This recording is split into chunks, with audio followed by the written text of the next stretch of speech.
Lietuvos didžiosios kunigaikštystės, kur faktiškai buvo karalystė, pinigai, taleriai. Šitų pinigų Lietuvos nacionalinis muziejus turi daug, patys tą pripažįsta, bet nerodo nei vieno.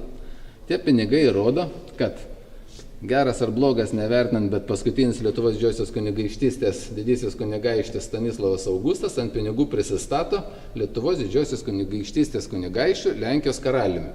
Jokios abiejų tautų respublikos Žečpospolitos ant pinigų nėra ir faktiškai nebuvo užtikrinus 100% ir visi pritarė. Išmislas propagandinis, pervadinti visiškai kitaip, ko nebuvo. Žečpospolitos ir abiejų tautų respublikos nebuvo visiškai politikų, yra išmislas.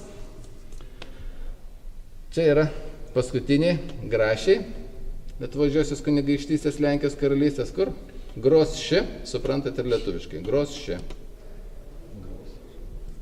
Čia yra dar du medaliai irgi, reiškia, iš to paties, kaip minėjau. Tai va, čia yra sukilimo 1831 metais pinigai, kai Lenkai galvojo atkurti didžiąją kunigaikštystę Lietuvos ir Lenkijos karalystę, bet jiem nepasisekė, pinigai liko. O čia bene geriausios kokybės, kokie įmanomi, tokius surinkam.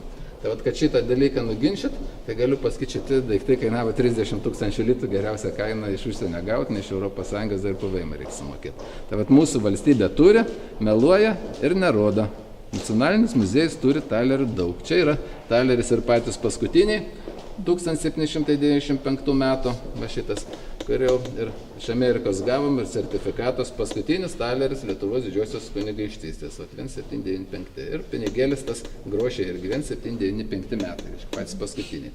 Bet čia esmė, kad nei Stanislavas Augustas su W nesirašė, kaip čia dabar ginčas dėl smulkmenų, nei abiejų tautų respublikos, nei Žečpospolitos nebuvo, o be to ir Sovietų sąjungos irgi nebuvo.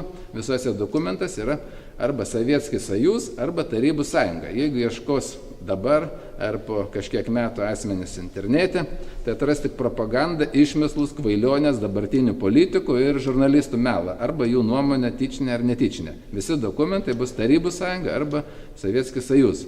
Tai vat, kai taip iškraipo, tai tada ir nebesupranta tos tikrovės, ir tada mulkina žmonės ir, suprantate, visas tas blogumas, kurį būt galim pataisyti, jeigu nustotų meluoti.